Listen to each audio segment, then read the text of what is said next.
कल्पना कीजिए, एक छोटा सा बच्चा स्कूल में सबसे पीछे एक बोरी पर बैठने को मजबूर है, बाकी बच्चों से अलग, अकेला।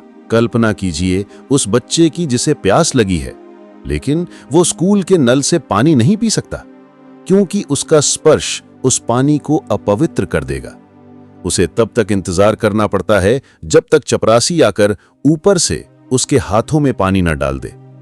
और जिस दिन चपरासी छुट्टी पर होता है, उस दिन वो बच्चा प्यासा ही रह जाता है। कल्पना कीजिए एक नौजवान की जो विदेश से सर्वोच्च डिग्रियां लेकर लौटा है, जिसे बड़ौदा के महाराजा ने अपने राज्य में मंत्री पद दिया है, लेकिन उसे शहर में रहने के लिए कोई कमरा देने को तैयार नहीं, जिसे अपनी पहचान छिपानी पड़ती है, और जब पहचान उजागर होती है तो उसे आधी रात में अपने सामान के साथ सराय से बाहर निकाल दिया जाता है।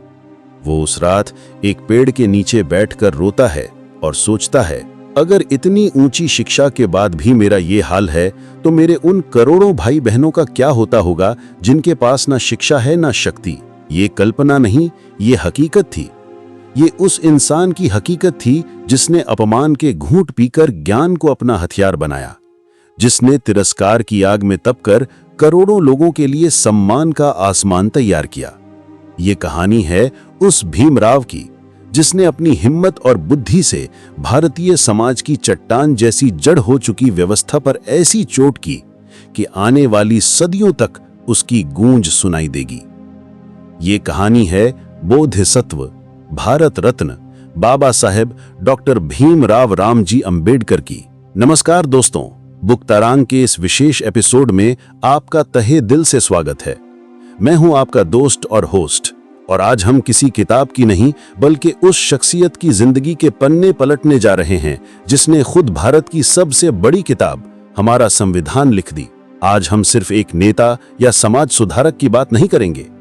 आज हम उस बेटे की कहानी सुनेंगे जिसने अपने पिता का सपना पूरा किया, उस छात्र की कहानी सुनेंगे जिसने ज्ञान हासिल करने के लिए दुनिया का कोना कोना छान मारा, उस पत्नी की कहानी सुनेंगे जिसने अपनी पत्नी के त्याग को अपनी ताकत बनाया, और उस मसीहा की कहानी सुनेंगे जिसने करोड़ों बेजुबानों को आवाज दी और उन्हें इंसान होने का हक दिलाया।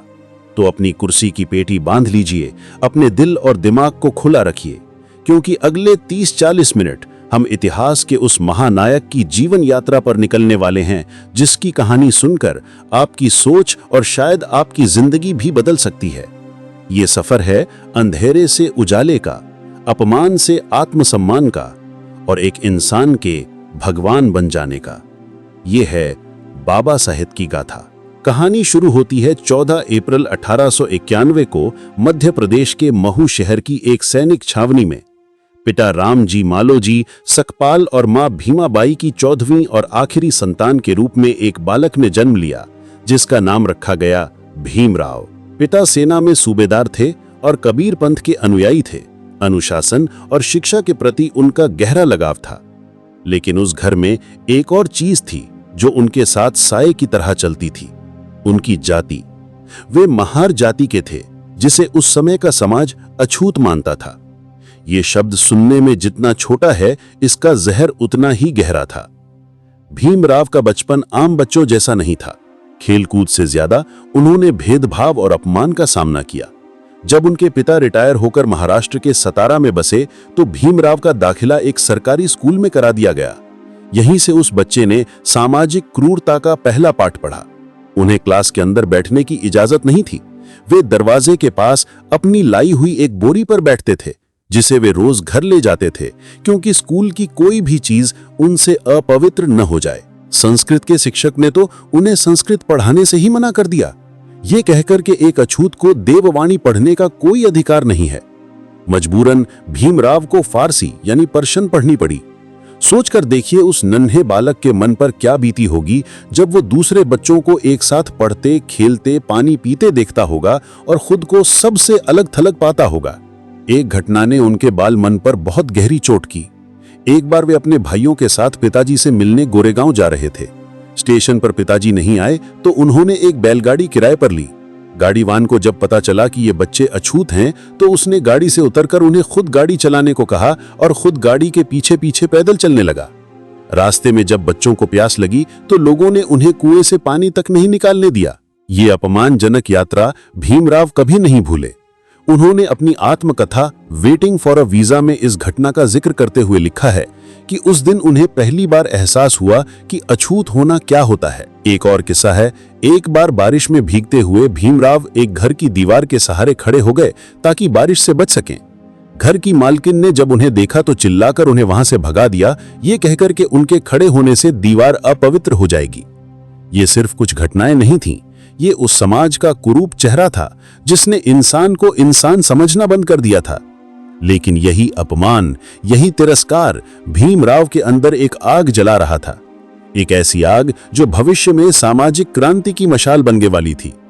उनके पिता रामजी सकपाल उनके सबसे बड़े प्रेरणा स्रोत थे। वे हमेशा कहते, भीम पढ़ो, सिर्फ शिक्षा ही तुम्हें इस दलदल से बाहर निकाल सकती है।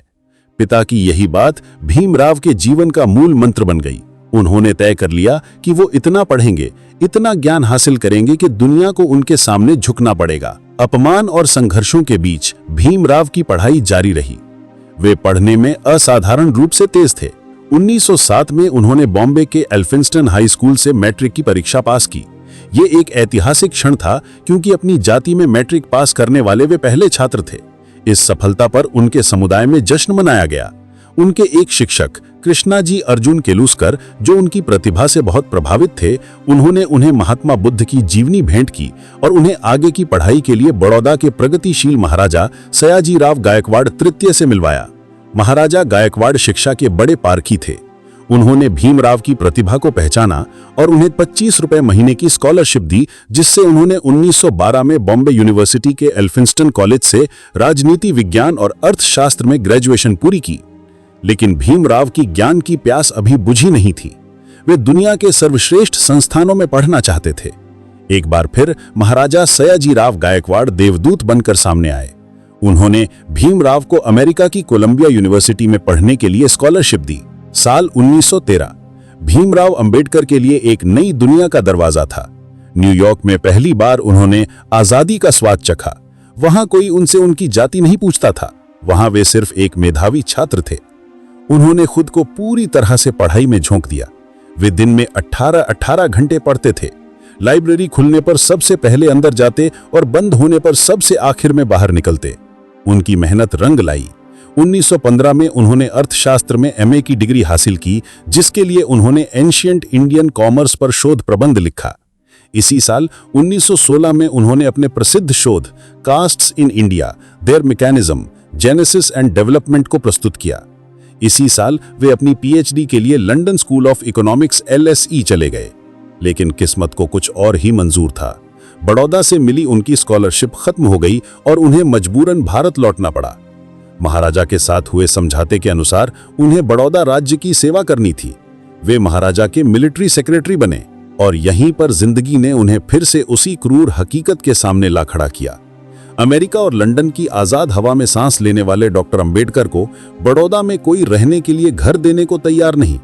ऑफिस के कर्मचारी उन्हें फाइलें फेंक कर देते थे। चपरासी उन्हें पानी तक नहीं पिलाता था। उन्हें एक पारसी सराय में अपनी पहचान छिपा कर रहना पड़ा। लेकिन जब लोगों को उनकी असलियत पता चली तो एक भीड़ लाठियां लेकर उन्हें मारने आ गई और उन्हें सराय से बाहर निकाल दिया गया। उस रात बड़ौदा के एक पार्क में पेड़ के नीचे बैठकर दुनिया का सबसे ज्यादा पढ़ा लिखा वो नौजवान फूट फूट कर रोया। डिग्रियां तो थीं पर सम्मान नहीं था, पद था पर इंसान होने का अधिकार नहीं था। उसी रात उन्होंने संकल्प लिया कि वे अपनी जिंदगी सिर्फ अपनी तरक्की के लिए नहीं, बल्कि अपने करोड़ों भाई बहनों को इस अपमानजनक जिंदगी से आजाद कराने के लिए जिएंगे। कुछ समय बाद वे किसी तरह पैसों का इंतजाम करके वापस लंदन गए। उन्होंने अपनी पढ़ाई पूरी की। 1921 में लंदन स्कूल ऑफ इकोनॉमिक्स से MSc की डिग्री ली। The problem of the rupee उनका शोध था और 1923 में उन्हें DSc यानी डॉक्टर ऑफ साइंस की उपाधि भी मिली। इसी दौरान उन्होंने जर्मनी की बॉन यूनिवर्सिटी में भी कुछ समय अध्ययन किया। साथ ही उन्होंने ग्रेज इन से बैरिस्टर एट लॉ की डिग्री भी हासिल की, यानी वे एक वकील भी बन गए। डॉक्टर अंबेडकर अब सिर्फ भीमराव नहीं थे। उनके पास कोलंबिया यूनिवर्सिटी से PhD, London school of economics से डीएससी और बैरिस्टर एट लॉ की डिग्रियां थीं। वे अर्थशास्त्र, राजनीति विज्ञान, कानून और समाज शास्त्र के विशेषज्ञ थे। विज्ञान के उस शिखर पर खड़े थे जहां पहुंचना किसी के लिए भी एक सपना होता है। उन्होंने ये सब इसलिए हासिल किया था ताकि वे अपनी कलम और अपनी बुद्धि को ही अपना हथियार बना सकें। शिक्षा का कवच पहनकर और ज्ञान के शस्त्रों से लैस होकर डॉक्टर अंबेडकर अब सामाजिक युद्ध के मैदान में उतरने को तैयार थे। उन्होंने समझ लिया था कि सिर्फ याचना करने से, दया की भीख मांगने से अधिकार नहीं मिलेंगे। अधिकारों को छीनना पड़ेगा, लड़कर हासिल करना पड़ेगा। उन्होंने अपनी लड़ाई 3 स्तरों पर शुरू की: सामाजिक, राजनीतिक और वैचारिक। वैचारिक लड़ाई: उन्होंने मूक को आवाज देने के लिए पत्रकारिता का सहारा लिया। 1920 में उन्होंने मूक नायक यानी गूंगों का नेता नाम का अखबार शुरू किया। इसके बाद बहिष्कृत भारत, समता और जनता जैसे पत्र पत्रिकाओं के जरिए उन्होंने अपने लोगों को जगाने, संगठित करने और शिक्षित करने का काम किया। वे लिखते थे, हमें अपना उद्धार खुद करना होगा। सामाजिक लड़ाई: 1924 में उन्होंने बहिष्कृत हितकारिणी सभा की स्थापना की, जिसका नारा था एजुकेट, एजिटेट, ऑर्गेनाइज, यानी शिक्षित बनो, संघर्ष करो, संगठित हो। ये सिर्फ एक नारा नहीं, ये दलित मुक्ति का मूल मंत्र बन गया। उनकी लड़ाई का सबसे ऐतिहासिक पल आया 20 मार्च 1927 को। ये था महाड़ का सत्याग्रह। महाराष्ट्र के महाड़ शहर में एक सार्वजनिक तालाब था जिसका नाम था चावदार तालाब। इस तालाब से जानवरों को पानी पीने की इजाजत थी, लेकिन अछूतों को नहीं। डॉक्टर अंबेडकर ने हजारों लोगों के साथ महाड़ तक मार्च किया और पहली बार उस तालाब से पानी पीकर सदियों पुरानी इस अपमानजनक परंपरा को तोड़ा। ये सिर्फ पानी पीने की घटना नहीं थी, ये मानवाधिकारों का शंखनाद था। ये घोषणा थी कि हम भी इंसान हैं और प्रकृति के संसाधनों पर हमारा भी उतना ही हक है जितना किसी और का। इसके बाद 1930 में उन्होंने कालाराम मंदिर प्रवेश आंदोलन शुरू किया। नासिक के प्रसिद्ध कालाराम मंदिर में दलितों का प्रवेश वर्जित था। बाबा साहेब के नेतृत्व में हजारों सत्याग्रहियों ने मंदिर में प्रवेश करने की कोशिश की। यह आंदोलन 5 साल तक चला। बाबा साहेब का मकसद पूजा करना नहीं था, बल्कि यह साबित करना था कि अगर ईश्वर की नजर में सब बराबर हैं, तो उसके घर में इंसानों के बीच भेदभाव क्यों? राजनीतिक लड़ाई: बाबा साहेब जानते थे कि सामाजिक समानता तब तक नहीं आ सकती जब तक राजनीतिक शक्ति हाथ में न हो। उन्होंने दलितों के लिए अलग राजनीतिक प्रतिनिधित्व की मांग की। जब ब्रिटिश सरकार ने गोलमेज सम्मेलनों का आयोजन किया, तो डॉक्टर अंबेडकर को दलितों के प्रतिनिधि के रूप में बुलाया गया। लंदन में उन्होंने पूरी दुनिया के सामने दलितों पर हो रहे अत्याचारों की कहानी रखी। उन्होंने कहा, हमारा संघर्ष सिर्फ गरीबी या अशिक्षा के खिलाफ नहीं है, हमारा संघर्ष उस व्यवस्था के खिलाफ है जो हमें इंसान ही नहीं मानती। उनके तर्कों के आगे ब्रिटिश सरकार को झुकना पड़ा और 1932 में कम्युनल अवार्ड की घोषणा हुई, जिसमें दलितों को अलग निर्वाचन क्षेत्र यानी सेपरेट इलेक्टोरेट्स का अधिकार दिया गया। इसका मतलब था कि दलित अपने नेता खुद चुन सकते थे, जिससे उनके असली प्रतिनिधि संसद में पहुंचते। लेकिन महात्मा गांधी इस फैसले के सख्त खिलाफ थे।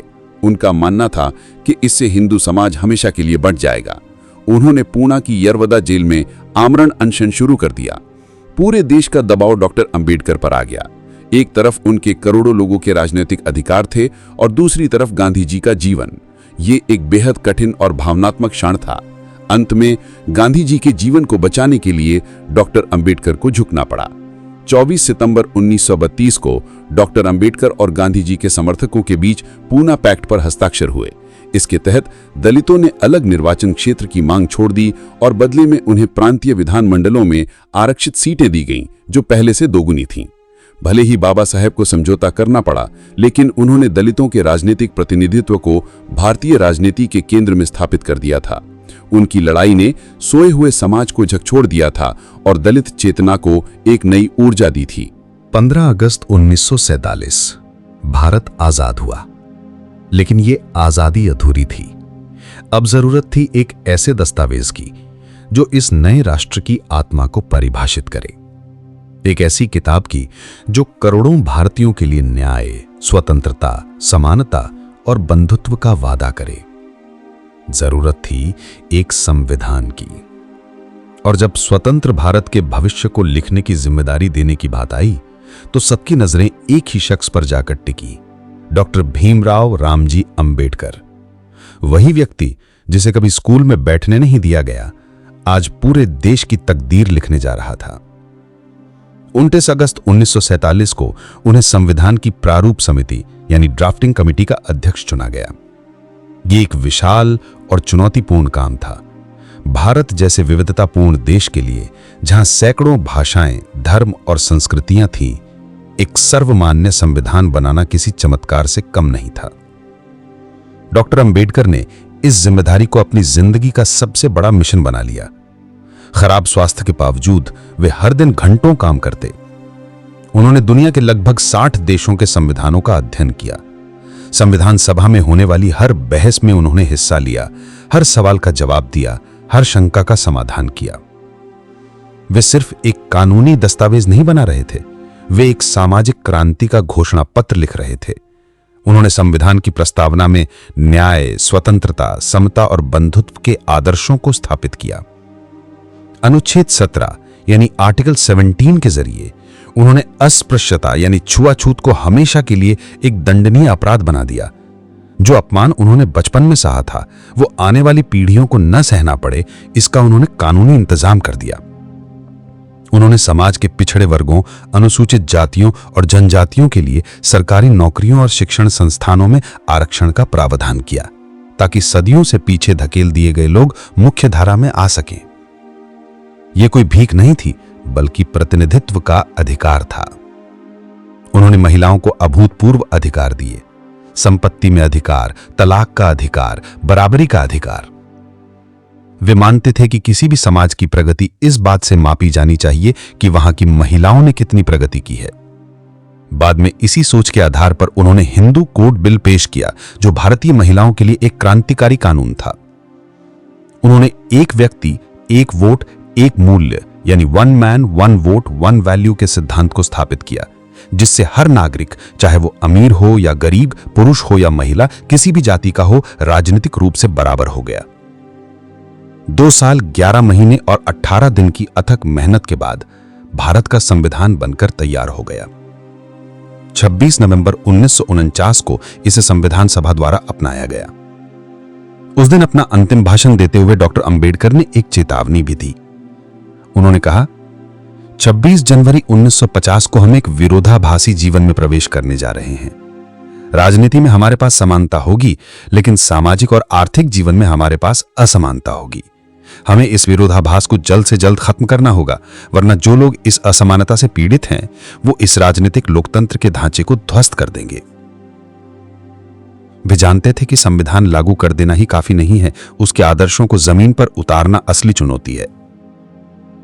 इसीलिए उन्हें आधुनिक भारत का मनु या संविधान का शिल्पकार कहा जाता है। उन्होंने हमें सिर्फ एक किताब नहीं दी, उन्होंने हमें एक बेहतर और न्यायपूर्ण भारत बनाने का नक्शा दिया है। डॉक्टर अंबेडकर सिर्फ एक नेता या कानूनविद नहीं थे, वे एक महान विचारक और दार्शनिक भी थे। उनके विचार आज भी उतने ही प्रासंगिक और क्रांतिकारी हैं जितने तब थे। उनकी सबसे बड़ी और मौलिक कृति है एनाइलेशन ऑफ कास्ट यानी जाति का विनाश। यह एक ऐसा भाषण था जिसे उन्होंने लिखा तो था, पर कभी दे नहीं पाए, क्योंकि आयोजक इसके क्रांतिकारी विचारों से डर गए थे। इस किताब में उन्होंने तर्क दिया कि जाति व्यवस्था में सुधार नहीं हो सकता, इसे पूरी तरह से नष्ट करना ही एकमात्र उपाय है। उन्होंने कहा कि जाति सिर्फ श्रम का विभाजन नहीं है, बल्कि यह श्रमिकों का विभाजन है। ये एक ऐसी सीढ़ी है जिसमें कोई किसी को ऊपर नहीं चढ़ना देना चाहता और हर कोई अपने से नीचे वाले को दबाकर रखना चाहता है। उन्होंने कहा कि जब तक आप जाति को नष्ट नहीं करते, तब तक आप सच्ची स्वतंत्रता या राष्ट्र का निर्माण नहीं कर सकते। उनका दूसरा बड़ा विचार था सामाजिक लोकतंत्र का। वे कहते थे कि राजनीतिक लोकतंत्र तब तक सफल नहीं हो सकता जब तक उसके आधार में सामाजिक लोकतंत्र न हो। सामाजिक लोकतंत्र का अर्थ है एक ऐसी जीवन शैली जो स्वतंत्रता, समानता और बंधुत्व को जीवन के सिद्धांतों के रूप में स्वीकार करती है। ये तीनों अलग अलग नहीं हैं, बल्कि एक ही त्रिमूर्ति हैं। एक के बिना दूसरे का कोई अर्थ नहीं। धर्म पर उनके विचार भी बहुत गहरे थे। वे मानते थे कि धर्म इंसान के लिए है, इंसान धर्म के लिए नहीं। कोई भी धर्म जो तर्क, विज्ञान और नैतिकता पर खरा न उतरे वो स्वीकार करने योग्य नहीं है। उनका मानना था कि धर्म को स्वतंत्रता, समानता और बंधुत्व सिखाना चाहिए। अगर कोई धर्म ये नहीं करता तो उसे बदल देना ही बेहतर है। राष्ट्रवाद पर उनका नजरिया भी अनोखा था। वे कहते थे कि सिर्फ एक भूमि के टुकड़े को राष्ट्र नहीं कहते।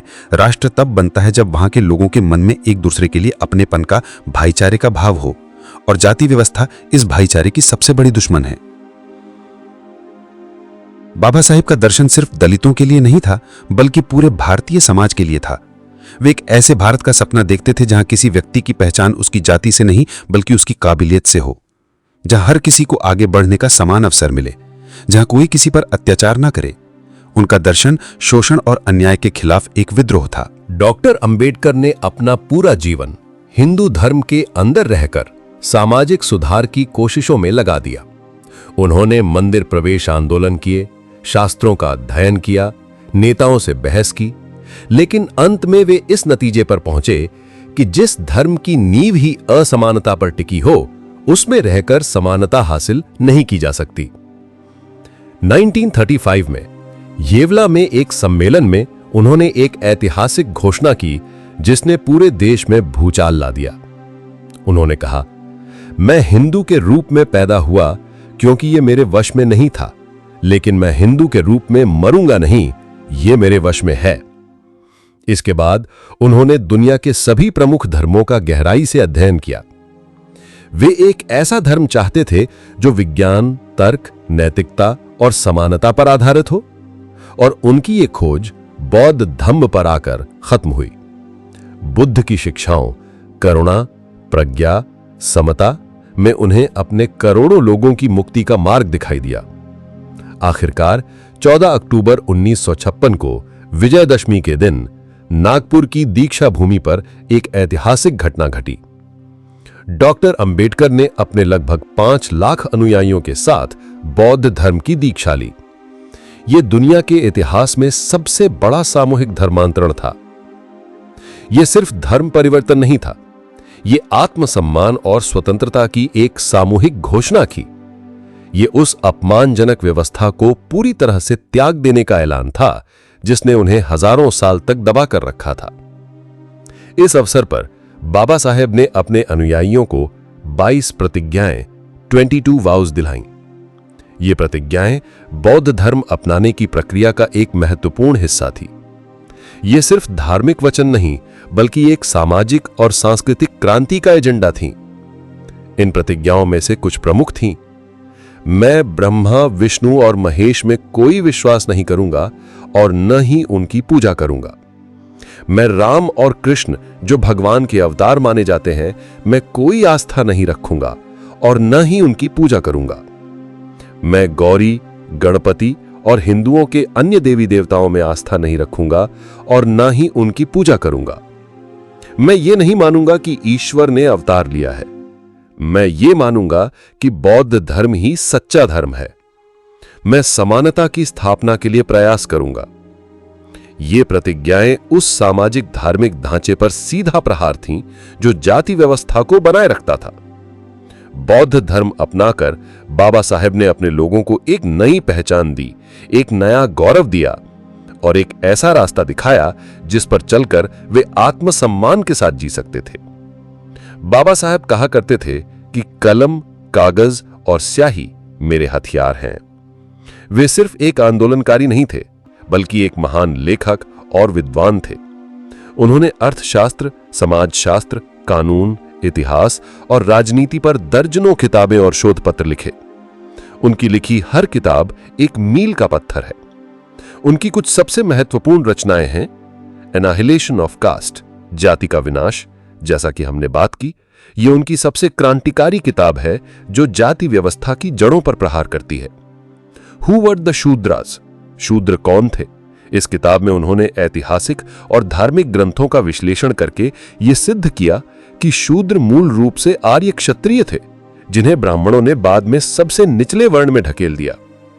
The untouchables, who were they and why they became untouchables, इसमें उन्होंने अछूतों की उत्पत्ति के कारणों की खोज की है। द बुद्धा एंड हिज धम्मा, बुद्ध और उनका धम्म, यह उनका अंतिम और सबसे महत्वपूर्ण ग्रंथ माना जाता है। यह बौद्ध धर्म की एक आधुनिक और तार्किक व्याख्या है जो इसे एक मानवतावादी और सामाजिक दर्शन के रूप में प्रस्तुत करती है।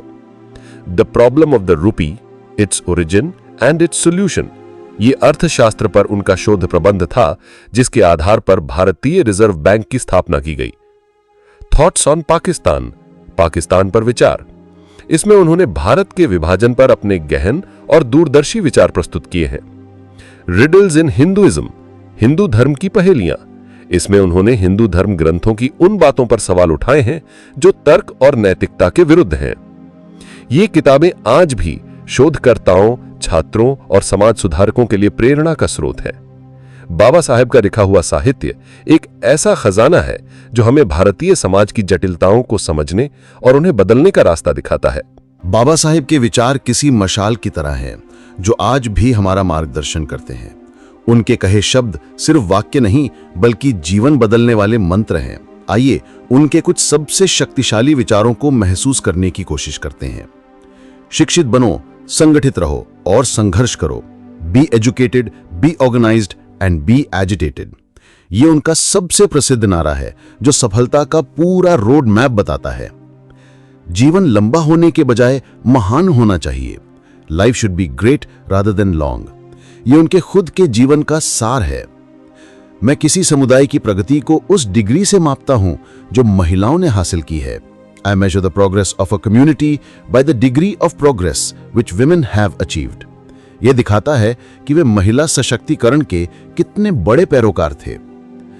जब तक आप सामाजिक स्वतंत्रता प्राप्त नहीं कर लेते, कानून द्वारा प्रदान की गई कोई भी स्वतंत्रता आपके किसी काम की नहीं है। So long as you do not achieve social liberty, whatever freedom is provided by the law is of no avail to you. मन की साधना ही जीवन का अंतिम लक्ष्य होना चाहिए। The cultivation of mind should be the ultimate aim of human existence. धर्म मनुष्य के लिए है, न कि मनुष्य धर्म के लिए। Religion is for man and not man for religion. एक सफल क्रांति के लिए सिर्फ असंतोष का होना काफी नहीं है। जिसकी आवश्यकता है वो है न्याय, राजनीतिक और सामाजिक अधिकारों में गहरी आस्था। उदासीनता एक प्रकार की बीमारी है जो लोगों को प्रभावित कर सकती है। आपको इस बीमारी से खुद को बचाना चाहिए। इतिहास बताता है कि जहां नैतिकता और अर्थशास्त्र के बीच संघर्ष होता है, वहां जीत हमेशा अर्थशास्त्र की होती है। स्वार्थ को तब तक नहीं छोड़ा जाता जब तक कि उसे छोड़ने के लिए मजबूर न किया जाए। यदि मुझे लगा कि संविधान का दुरुपयोग किया जा रहा है तो मैं इसे सबसे पहले जलाऊंगा। ये उनकी ईमानदारी और देश के प्रति चिंता को दर्शाता है। इन विचारों को सिर्फ सुनिए मत, इन्हें अपने जीवन में उतारने की कोशिश कीजिए। ये विचार आपको किसी भी मुश्किल से लड़ने की ताकत दे सकते हैं। संविधान निर्माण और लाखों लोगों के धर्मांतरण जैसे विशाल कार्यों ने बाबा साहिब के स्वास्थ्य पर बहुत बुरा असर डाला था। वे मधुमेह यानी डायबिटीज से गंभीर रूप से पीड़ित थे और उनकी आंखों की रोशनी भी कम होती जा रही थी। लेकिन वो महामानव शारीरिक रूप से थक चुका था, पर उनका दिमाग और उनकी आत्मा आखिरी सांस तक जल रही थी। अपने जीवन के अंतिम वर्षों में वे दिल्ली में अपने 26 अलीपुर रोड स्थित आवास पर रहते थे। उनकी दूसरी पत्नी डॉक्टर सविता अंबेडकर, जिन्हें वो प्यार से माई कहते थे, उनकी देखभाल करती थीं। खराब स्वास्थ्य के बावजूद वे अपनी अंतिम महान कृति द बुद्धा एंड हिज धम्मा को पूरा करने के लिए दिन रात काम कर रहे थे। उन्हें लगता था कि जैसे वे समय के खिलाफ एक दौड़ लगा रहे हैं। उन्होंने अपनी किताब की पांडुलिपि पूरी की, अपने लोगों को एक नया रास्ता दिखाया, देश को एक संविधान दिया। ऐसा लगता था मानो उन्होंने अपनी सारी जिम्मेदारियां पूरी कर ली हैं। और फिर वो रात आई, 5-6 दिसंबर 1956 की दरमियानी रात। बाबा साहेब ने अपना काम पूरा किया और सोने चले गए। लेकिन उस रात की सुबह नहीं हुई। 6 दिसंबर 1956 को उन्होंने नींद में ही अपनी आखिरी सांस ली। भारत का वो सूरज जो करोड़ों लोगों की जिंदगी में रोशनी लेकर आया था, हमेशा के लिए अस्त हो गया। उनके पार्थिव शरीर को हवाई जहाज से बॉम्बे ले जाया गया। उनके अंतिम दर्शन के लिए जनसैलाब उमड़ पड़ा। लाखों लोग जिनके वो बाबा थे फूट फूट कर रो रहे थे। ऐसा लग रहा था मानो हर किसी ने अपने पिता को खो दिया हो। 7 दिसंबर 1956 को दादर की चौपाटी, जिसे अब चैत्य भूमि कहते हैं, पर बौद्ध रीति रिवाजों के साथ उनका अंतिम संस्कार किया गया। उस दिन वहां मौजूद लाखों लोगों ने बाबा साहेब से प्रेरणा लेकर बौद्ध धर्म की दीक्षा ली। बाबा साहेब शारीरिक रूप से चले गए थे, लेकिन अपने विचारों, अपने कार्यों और अपनी किताबों के रूप में वे हमेशा के लिए अमर हो गए। डॉक्टर अंबेडकर का प्रभाव उनकी मृत्यु के साथ खत्म नहीं हुआ, बल्कि समय के साथ और भी ज्यादा बढ़ता गया है। आज वे सिर्फ एक व्यक्ति नहीं, एक विचार हैं, एक आंदोलन हैं। बाबा साहेब, आज करोड़ों दलित, पिछड़े और शोषित लोग उन्हें प्यार और सम्मान से बाबा साहेब कहते हैं। ये शब्द उनके लिए सिर्फ एक नाम नहीं, बल्कि आशा और शक्ति का प्रतीक है। संविधान निर्माता, भारत का हर नागरिक, चाहे वो किसी भी जाति या धर्म का हो, उनके द्वारा बनाए गए संविधान के कारण ही स्वतंत्रता और समानता के अधिकारों का उपयोग कर पा रहा है। दलित चेतना के प्रतीक, उन्होंने दलित समाज में एक ऐसी चेतना और आत्मसम्मान की भावना पैदा की जो पहले कभी नहीं थी। आज अगर कोई दलित अपने अधिकारों के लिए लड़ता है तो उसकी प्रेरणा बाबा साहेब ही होते हैं। आरक्षण नीति, उनके द्वारा लाई गई आरक्षण की नीति ने करोड़ों लोगों को शिक्षा और रोजगार के अवसर देकर समाज की मुख्य धारा से जोड़ा। भारत रत्न, उनके अतुलनीय योगदान के लिए भारत सरकार ने उन्हें 1990 में मरणोपरांत देश के सर्वोच्च नागरिक सम्मान भारत रत्न से सम्मानित किया। यह सम्मान बहुत देर से मिला, लेकिन इसने उनकी महानता पर आधिकारिक मोहर लगा दी। आज उनका जन्मदिन 14 अप्रैल पूरे देश में अंबेडकर जयंती या समानता दिवस के रूप में मनाया जाता है। उनकी मूर्तियां हर शहर, हर गांव में मिलेंगी, जो हमें लगातार उनके संघर्ष और उनके आदर्शों की याद दिलाती हैं। उनकी विरासत सिर्फ भारत तक ही सीमित नहीं है। दुनिया भर में जहां भी मानव अधिकारों, सामाजिक न्याय और समानता की बात होती है, डॉक्टर अंबेडकर का नाम बड़े सम्मान के साथ लिया जाता है। वे मार्टिन लूथर किंग जूनियर जैसे नेताओं के लिए भी प्रेरणा स्रोत थे। संक्षेप में, बाबा साहेब ने भारत की नियति को बदल दिया। उन्होंने एक मूक और दबे हुए समाज को आवाज दी और एक विभाजित राष्ट्र को एकता के सूत्र में पिरोने वाला संविधान दिया। उनका जीवन इस बात का प्रमाण है कि इंसान अपनी परिस्थितियों का दास नहीं होता, बल्कि अपनी नियति का निर्माता होता है। मेरे दोस्त, आपने अभी अभी डॉक्टर अंबेडकर की कहानी सुनी, लेकिन ये सिर्फ एक कहानी नहीं है। ये एक जिंदा मशाल है जो आपके हाथों में दी गई है। आपकी जिंदगी में भी मुश्किलें होंगी, चुनौतियां होंगी। हो सकता है आपको भी कभी भेदभाव, अन्याय या निराशा का सामना करना पड़ा हो सकता है कभी आपको लगा हो कि आपके पास साधन नहीं है या पूरी दुनिया आपके खिलाफ है। जब भी ऐसा महसूस हो तो उस छोटे से बच्चे भीम को याद करना, जो स्कूल में प्यासा बैठा रहता था लेकिन ज्ञान की अपनी प्यास को कभी मरने नहीं दिया। उस नौजवान को याद करना जिसे पेड़ के नीचे रात गुजारनी पड़ी, लेकिन उसने हिम्मत नहीं हारी। बाबा साहेब का जीवन हमें सिखाता है कि दुनिया की कोई भी ताकत आपको तब तक नहीं हरा सकती जब तक आप खुद हार न मान लें। उनकी जिंदगी से 3 सबसे बड़ी बातें सीखिए। पहली, ज्ञान की ताकत। अपनी शिक्षा को कभी मत रोकिए, किताबें पढ़िए, नई चीजें सीखिए। ज्ञान ही वो शक्ति है जो आपको अंधेरे से उजाले की ओर ले जाएगी। दूसरी, आत्मसम्मान। कभी भी किसी को अपनी कीमत तय करने का हक मत दीजिए। आप अनमोल हैं। अपनी पहचान पर गर्व कीजिए और सिर उठाकर जिएं। तीसरी, न्याय के लिए लड़ना। ना तो अन्याय सहें और ना ही किसी और पर अन्याय होते हुए देखें। जहां भी गलत देखें, अपनी आवाज उठाएं। एक अकेला व्यक्ति भी अगर सच्चाई के लिए खड़ा हो तो पूरी व्यवस्था को हिला सकता है। बाबा साहेब ने अपना जीवन समाज के लिए समर्पित कर दिया। हम सब उतना बड़ा काम शायद ना कर सकें, लेकिन हम अपने हिस्से की एक मोमबत्ती तो जला ही सकते हैं। हम अपने आसपास समानता और भाईचारे का माहौल बना सकते हैं। हम किसी जरूरतमंद की मदद कर सकते हैं। यही बाबा साहेब को हमारी सच्ची श्रद्धांजलि होगी। उनकी कहानी को सिर्फ सुने नहीं, उसे जिएं। तो दोस्तों, ये थी भारत के महानायक बोधिसत्व डॉक्टर भीमराव अंबेडकर की प्रेरणादायक जीवन गाथा। उम्मीद है इस कहानी ने आपके दिल को छुआ होगा और आपको कुछ नया सोचने और करने की प्रेरणा दी होगी। बाबा साहेब के जीवन से आपने सबसे महत्वपूर्ण बात क्या सीखी? नीचे कमेंट सेक्शन में हमें जरूर बताएं। आपका कौन सा पसंदीदा विचार है जो आपको हमेशा प्रेरित करता है? हम आपके विचार पढ़ना चाहेंगे।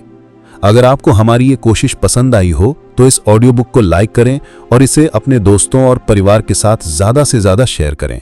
हो सकता है ये कहानी किसी की जिंदगी बदल दे। और अगर आप भविष्य में भी ऐसे ही ज्ञानवर्धक और जीवन बदलने वाली कहानियां सुनना चाहते हैं तो बुक तारांग चैनल को सब्सक्राइब करना ना भूलें और बेल आइकन को भी दबा दें ताकि हमारा हर नया एपिसोड सबसे पहले आप तक पहुंचे। अगले एपिसोड में एक और महान व्यक्तित्व या एक अद्भुत किताब के साथ फिर मिलेंगे। तब तक के लिए पढ़ते रहिए, सीखते रहिए और आगे बढ़ते रहिए। आपका बहुत बहुत धन्यवाद। जय भीम, जय भारत।